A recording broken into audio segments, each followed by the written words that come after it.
नमो बुद्धाय. जय भीम. मी तेजल खिल्लारे. लोकज्योती मराठी या यूट्यूब चॅनलमध्ये आपल्या सर्व प्रेक्षकांचे मनापासून स्वागत.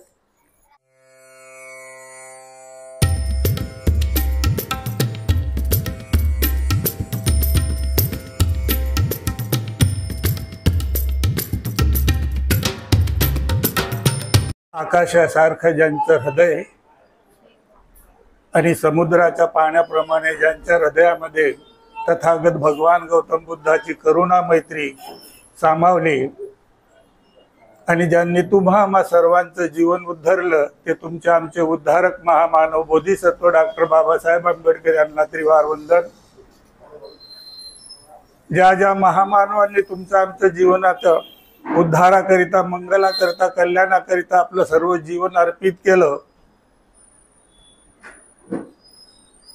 त्यामध्ये माता जिजाऊ रयतेचे राजे, खऱ्या अर्थानं रयतेचे राजे छत्रपती शिवाजी महाराज, तुमच्या आमच्या दारामध्ये ज्यांनी ज्ञानाची गंगा आणली आणि तुम्ही आम्ही आज उत्कृष्टपणे बोलू लागलो ते शिक्षणाची गंगा आपल्या दारी आणणारे महात्मा ज्योतिबा फुले, माता सावित्री, राजर्षी शाहू महाराज, सयाजीराव महाराज गायकवाड, माता रमाई आणि या तमाम महान विभूतींना तुमचा आणि माझा त्रिवार वंदन करतो.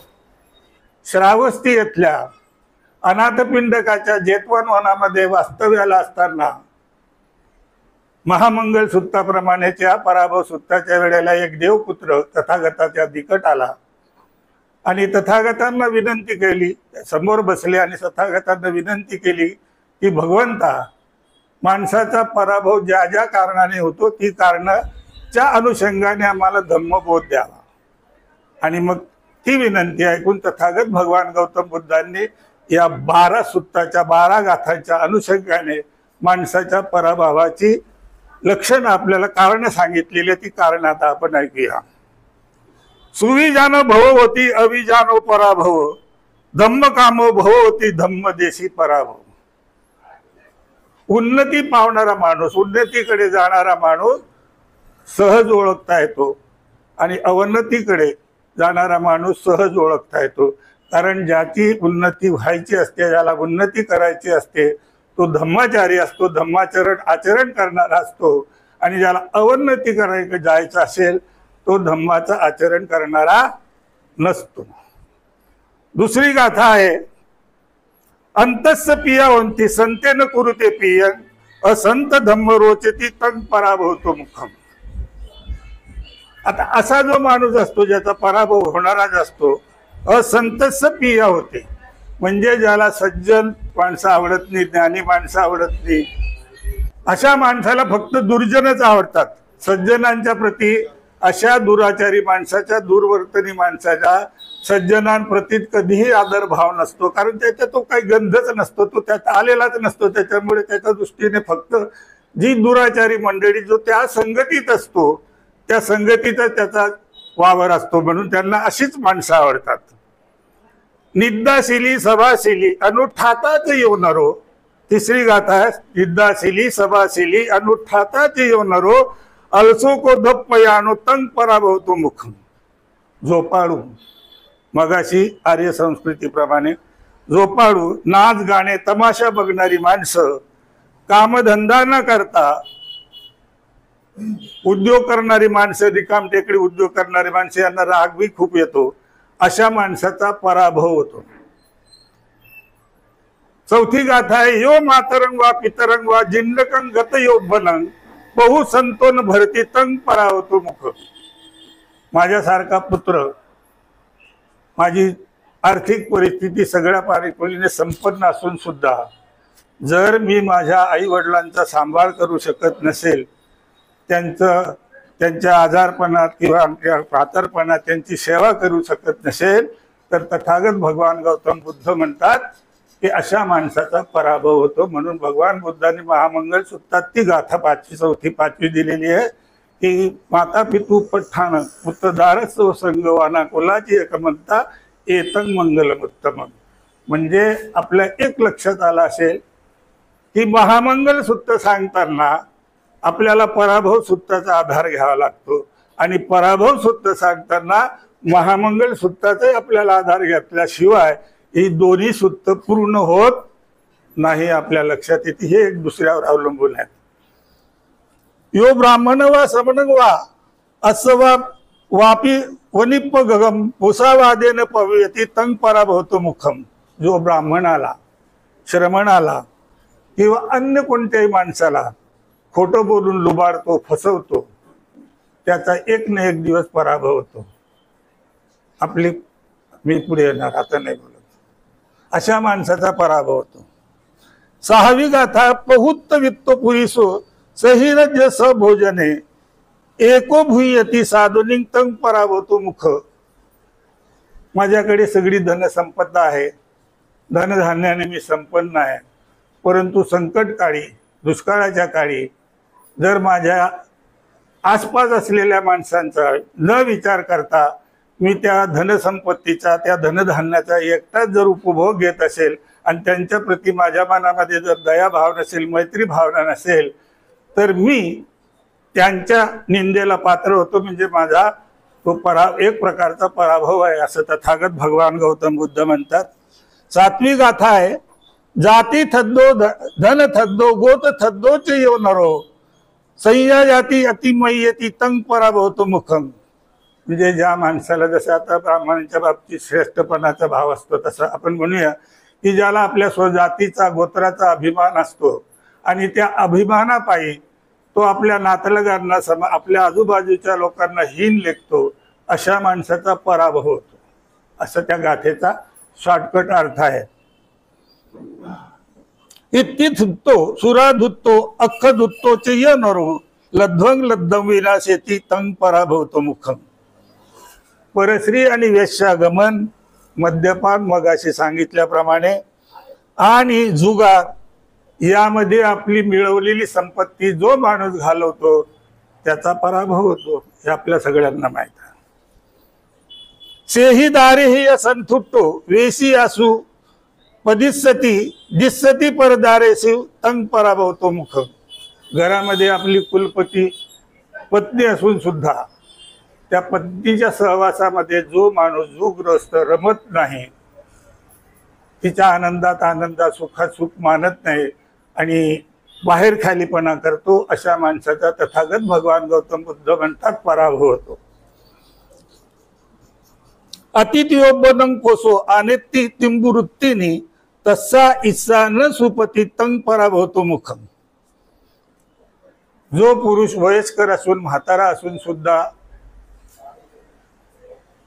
कामभोगाच्या लालसेने तरुण स्त्री बरोबर लग्न करतो, अशा माणसाचा पराभव होतो. शॉर्टकट सांगणं आहे.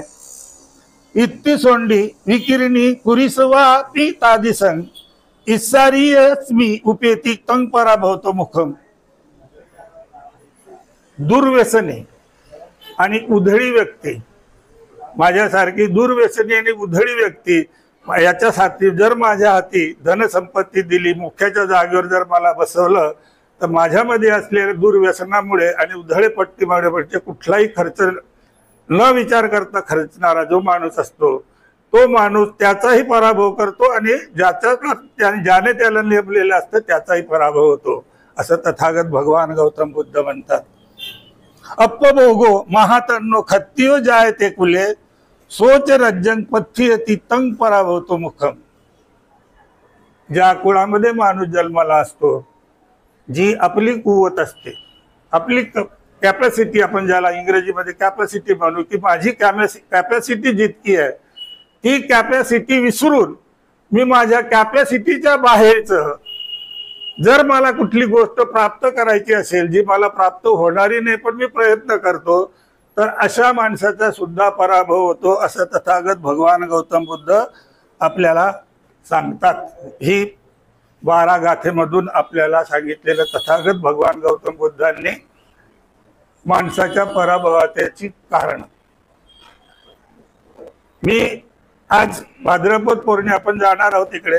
आज भाद्रपद पौर्णिमा, महामंगल पौर्णिमा. आजच्या या पौर्णिमेला आणखी काही गोष्टी आहेत ते सांगून मग आपल्या विषयाकडे आपण येणार आहोत.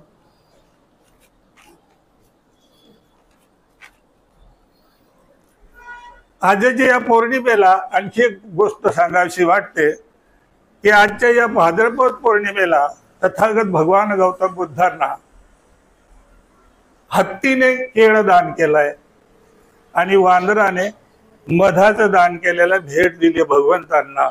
आणि म्हणून या भाद्रपद पौर्णिमेला मधुमास पौर्णिमा असंही म्हणतात.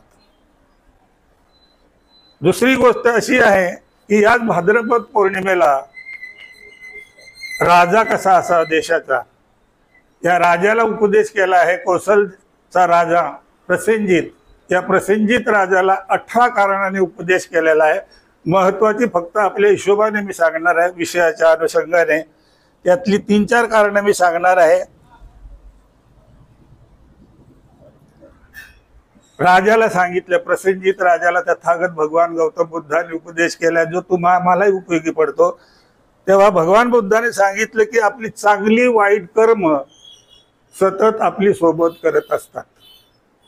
ही कर्म, आपली चांगली वाईट कर्म ही कधीही आपली पिच्छा सोडत नाही. त्याची फळ ही आपल्याला भोगावंच लागतात. चांगली असेल तर चांगलं फळ, वाईट असेल तर वाईट फळ हे आपल्याला भोगावंच लागेल. इतर धर्मासारखं उपशाप वगैरे इकडे काही नाही. कर्म वाईट केलं, कर्माचं फळ वाईट मिळणार. दुसरं आहे, मी शॉर्टकट सांगतोय, सर्वांच्या प्रती आपल्या हृदयामध्ये प्रीती असावी, प्रेम असावं, जिव्हाळा असावा. सर्वांनी एक दुसऱ्याच्या सुखदुःखामध्ये सहभागी व्हायला पाहिजे. राजाने आपल्या प्रजेला एकुलत्या एक पुत्राप्रमाणे सांभाळलं पाहिजे. आणि एक शेवटचं सांगतो, तुम्ही संतर तो वाचू शकता. भाद्रपद पौर्णिमेमध्ये 17-18 कारणं दिलेली आहे. कामाग्नी सारखा विषारू अग्नी दुसरा कोणताही नाही. कारण आपण सगळे जाणतात, त्याच्यामुळे मी स्पष्टीकरण करणार नाहीये, कारण आपण सगळे जाणतात. ही कारणं सांगितली. हा भाद्रपद पौर्णिमा या कारणाने प्रसिद्ध आहे. या कारणाने भगवान बुद्धाच्या जीवनामध्ये या घटना घडल्या, त्या तुम्हा आम्हाला बोधपारक आहेत, बोधप्रद आहेत. आता ही सगळी कारणं, त्या काळामध्ये अज्ञानी माणूस होता आणि म्हणून आपण समजू शकतो की धर्मरूढीप्रमाणे बंधना पुढे तो माणूस तसा वागू शकत होता, कारण ती समाज व्यवस्था तशी होती. आज आपण जी काही बघतो नैतिकता या जगामध्ये, या भारतामधला जरी विचार केला तर या भारतामध्ये जी नीतिमत्ता, जी काही शिलाचरण, सदाचार जो आपल्याला दिसतो आहे, ते आता आपल्याला कळालं असेल की एकमेक तथागत भगवान गौतम बुद्धांनी जेव्हा आपला हा धम्म प्रसारित केला, आपल्या धम्माचा प्रचार केला, तेव्हाच या देशामध्ये नीतिमत्ता काय हे माणसाला कळालं, शिलाचरण काय आहे हे कळालेलं आहे. इतकं तर आपण मानू शकतो, कारण तथागत भगवान बुद्ध हे या जगातले पहिल्यांदा अशी ग्रहस्थ आहेत, देवता आहेत. आपण म्हणू शकतो आपल्याला देवता, पण की तथागत भगवान गौतम बुद्धांनी या मानवाला नीतिमान बनवण्याचं शिकवलं. आणि म्हणून तथागत भगवान गौतम बुद्धांनी देव ईश्वर असला का नसला काय, जोपर्यंत माणूस हा नीतिमान वागत नाही, नीतीने वागत नाही, शिलाचरणाने वागत नाही, तोपर्यंत त्याचा उत्कर्ष, त्याची भरभराट उन्नती, त्याच्या दुःखातून त्याची मुक्ती आणि या सांगितलेल्या कारणातून मुक्ती ही अशक्य आहे. तो माणूस अडाणी होता, आपण समजू शकू. आज आपण सगळे सुशिक्षित आहे, सगळे शिक्षण घेतलेली आहेत, तरी सुद्धा अशा व्यसनाधीन माणसं आपण बघतो ना. दारू पिणारे माणसं बघतो, जुगार खेळणारी माणसं बघतो, नाच गाणे तमाशा बघणारी माणसं बघतो ना, आहे ना असे. मग ही अशी माणसं आज काय? आज तर सगळं नीतिमान आहे, काहीतरी घरातलं वातावरण चांगलं असतं, संस्कार असतात, तरी सुद्धा अशी माणसं काय? हा प्रश्न येतो ना आपल्याला. प्रश्न पडले पाहिजे आपल्याला, प्रश्न प्रत्येक, तेव्हा मार्ग सुचतो. असं काय मग? तर ही जी गोष्टी आहेत ह्या माणसाला आनंद देणाऱ्या गोष्टी आहेत. आणि तो आनंद मिळण्यासाठी माणूस लोभ, मोह आणि कामभोगाचं सुख, या सुखांकरता लालसेला असतो. आणि त्यामुळे तो परत परत त्याच सुखाच्या प्राप्तीसाठी धडपडत असतो. आणि म्हणून त्याला जे तिथपर्यंत सुख वाटतं तोपर्यंत तो त्यामध्ये पडतो. पण जेव्हा त्याला त्याचे परिणाम दिसायला लागतात, जेव्हा त्याची मानहानी होते, भगवान बुद्धाने सांगितलेली, त्याचा अपमान होतो, मग परिवारात असेल, समाजात असेल, कुठेही असेल, तेव्हा यातही दोन प्रकारची माणसं असतात.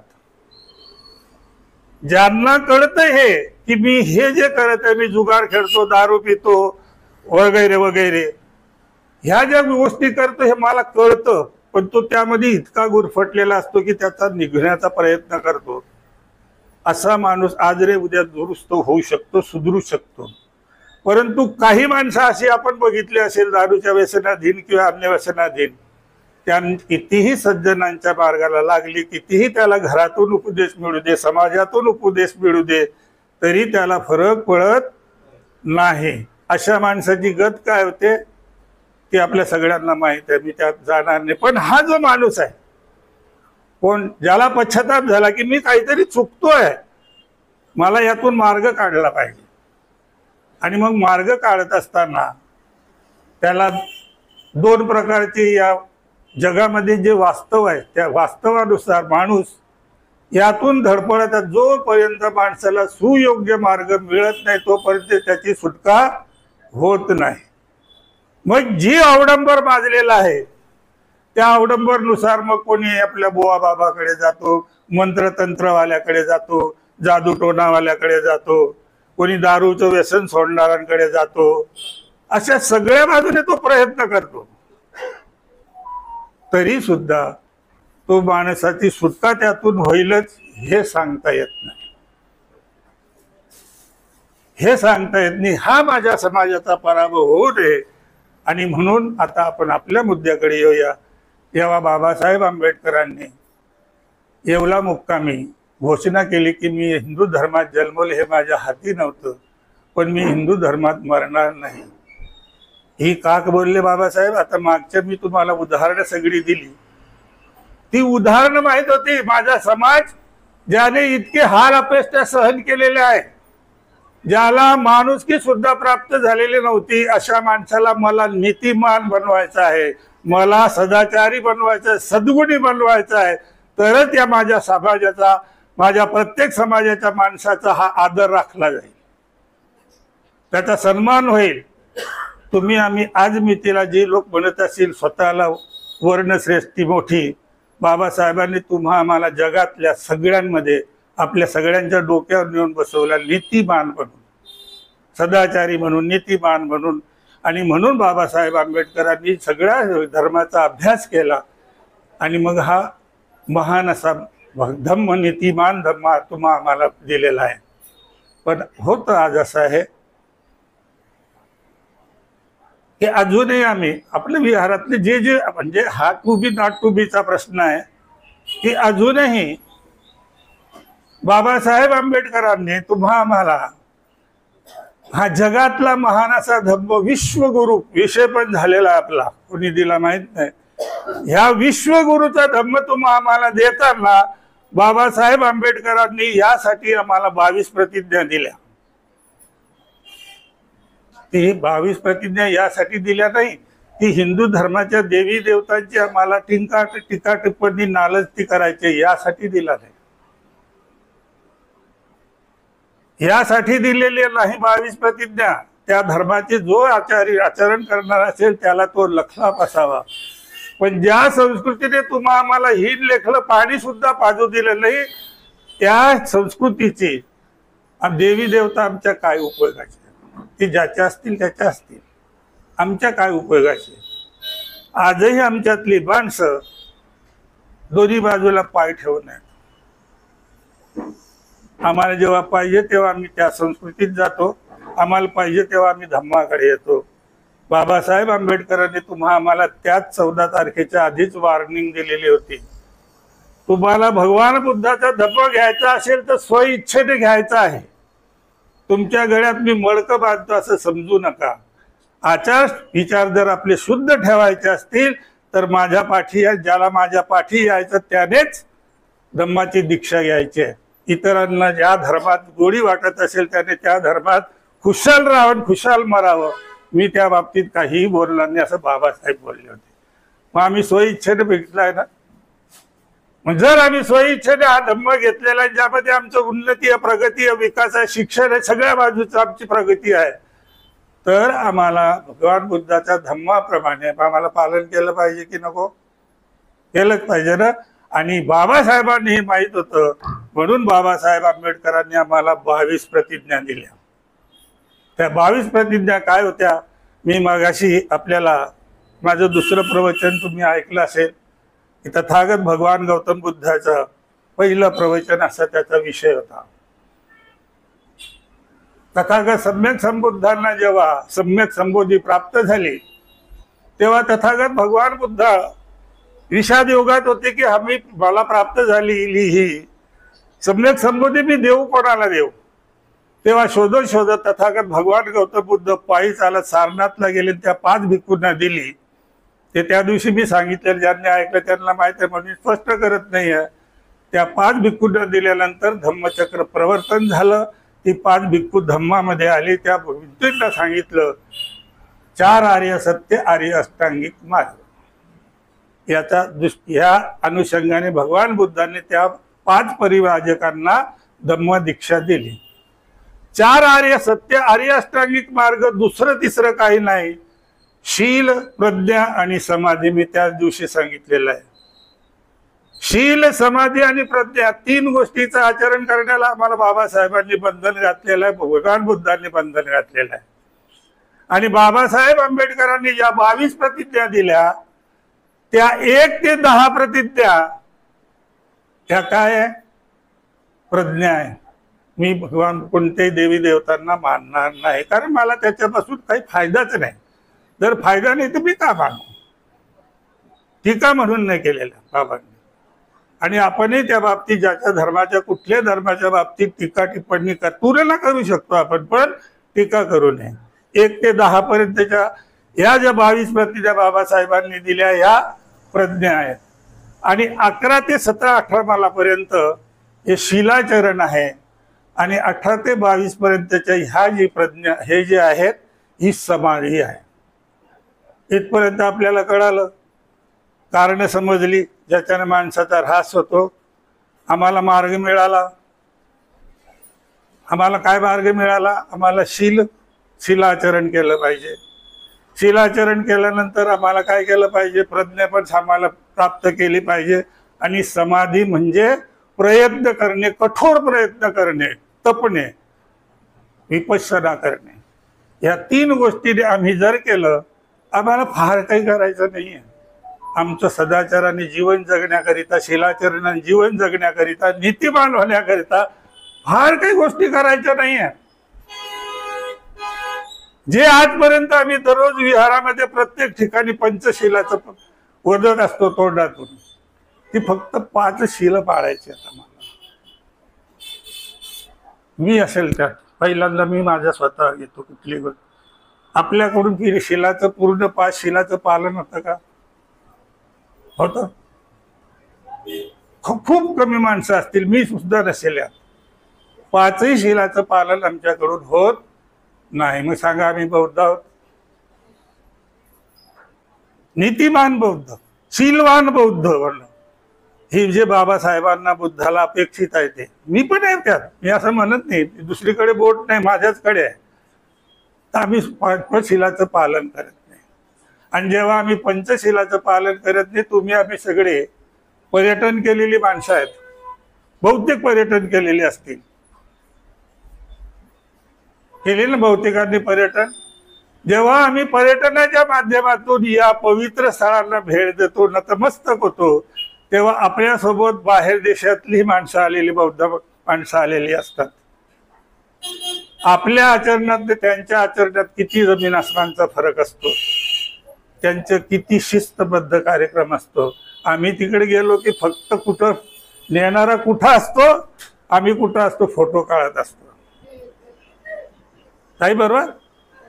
टीका नाही, आपल्याला नीतिमान बनायचं, टीका म्हणून नाही. मी टीका करत नाही, कारण मी स्वतः त्यातला आहे ना.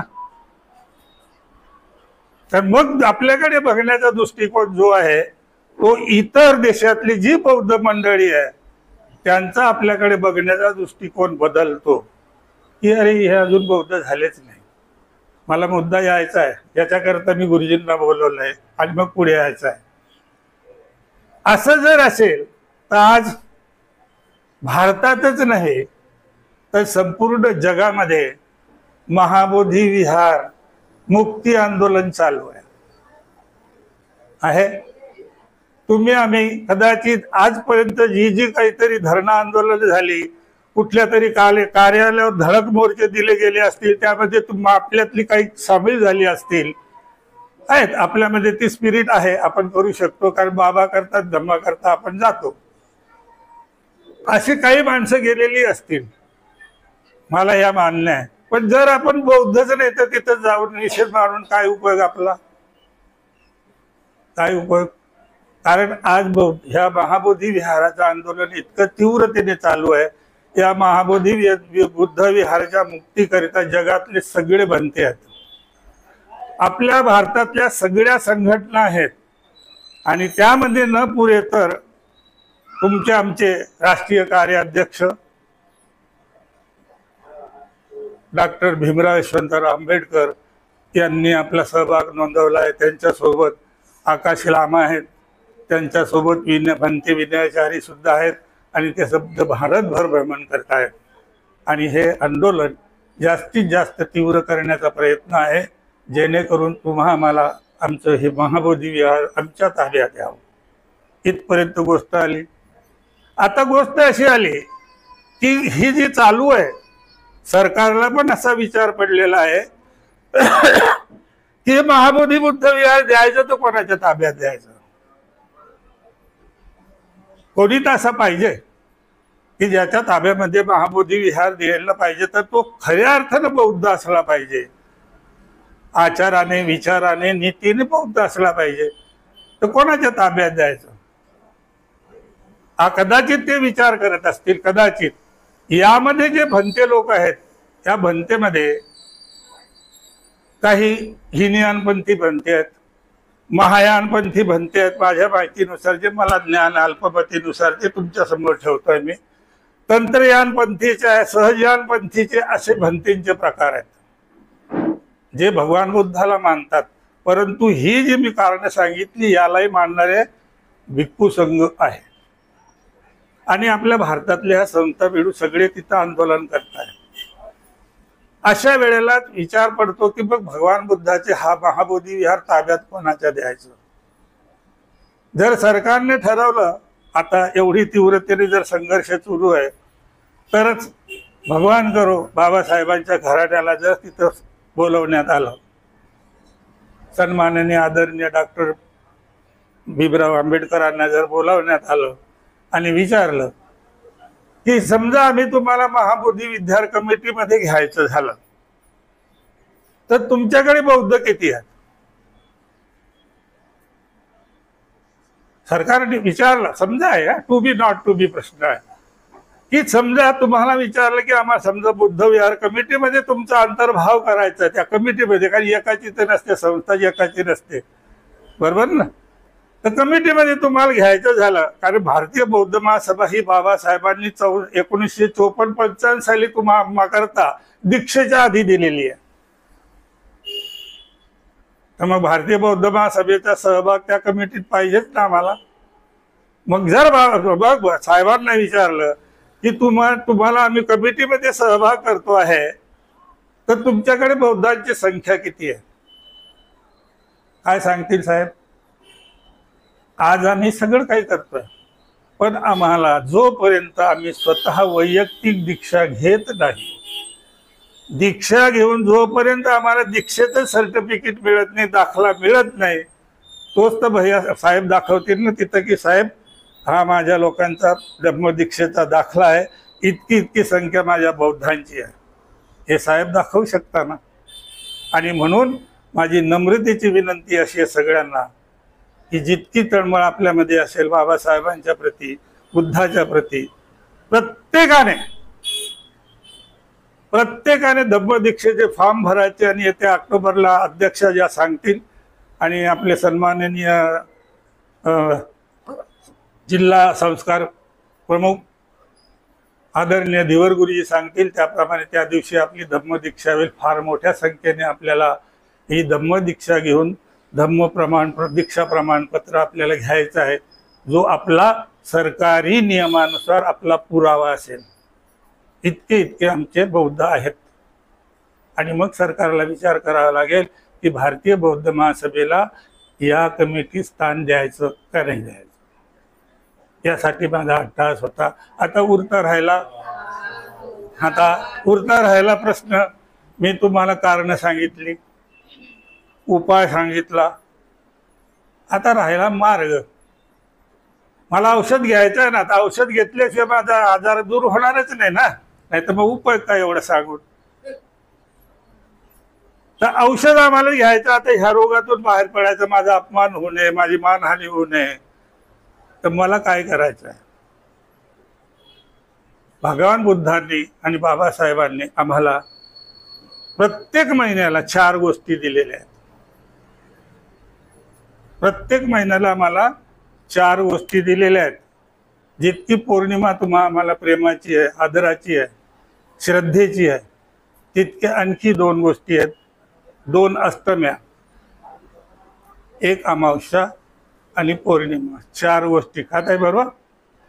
4 गोष्टी आम्हाला दिलेल्या. या 4 गोष्टी वेळेला, महिन्याच्या 4 वेळेला आम्ही दिवसभर, पूर्ण दिवस आणि पूर्ण रात्र निष्ठेने, जसं भगवान बुद्धांनी एक पात्र फेकलं आणि जो मला संबोधी प्राप्त होडल्याशिवाय मी इथून उठणारच नाही असा संकल्प केला, तसा संकल्प आम्हाला करायचा आहे. तो संकल्प दृढतेने, श्रद्धेने आणि बाबासाहेबांचा मान राखला जाईल आमच्याकडून. म्हणून जर आम्ही 2 अष्टम्या, 1 अमावस्या आणि पौर्णिमेला आमचं उपोषत्व, आमचे गुरुजी फक्त एकमेव मला दिसतात की दिवर गुरुजी उपोषत्व त्या दिवशी, पौर्णिमेच्या दिवशी, फक्त पौर्णिमेच्या दिवशी करतात. त्यांनी बाकीचंही करावं असं जे मी तर करतच नाही आहे. मी फक्त बोलतोय की म्हणून बोललो की पहिला मी असतो. या दिवशी आम्ही उपोषित व्रत करायचं. संपूर्ण दिवस, संपूर्ण रात्र त्या पंचशिलाच्या अनुषंगाने आपलं आचरण असलं पाहिजे. आम्हाला उपासकांना पंचशील दिलेलं आहे, अष्टशील दिलेलं आहे. ते सांगायचे आता खूप वेळ होत आला. अष्टशील दिलेले, ते अष्टशील पाळायचं आहे. आणि श्रामणेर करता आमच्या ताई श्रामणेरी पण आहेत, जसं शील पाळायचं. काही त्रिपिटक वाचायची गरज नाही आम्हाला, काहीही करायची गरज नाही. इतकंच केलं तरी हळूहळू आमच्यामध्ये परिवर्तन झाल्याशिवाय राहणार नाही. आणि आम्ही बाबासाहेब आंबेडकरांच्या अपेक्षित असलेला आणि भगवान बुद्धाचा सन्मान राखलेला जागतिक लेवलच्या दृष्टीने जग आमच्याकडे आता भारतामध्ये खऱ्या अर्थाने बौद्ध आहेत असं जग आम्हाला जे म्हणेल, तो दिवस आमच्याकरिता खऱ्या अर्थानं आम्ही बौद्ध आहोत असा सन्मानाचा ठरेल. एवढीच अपेक्षा करून मी माझं थोडंसं लांबलेले हे आजचा विषय या अर्थाने आता थांबवतो. आपल्या सर्वांचं मंगल हो, कल्याण हो. ते 2 शब्द थांबवतो. जय भीम, जय बुद्ध, जय भारत. धन्यवाद. आमचे असेच नवनवीन व्हिडिओज पाहण्यासाठी लोकज्योती मराठी या यूट्यूब चॅनलला सबस्क्राईब करायला विसरू नका.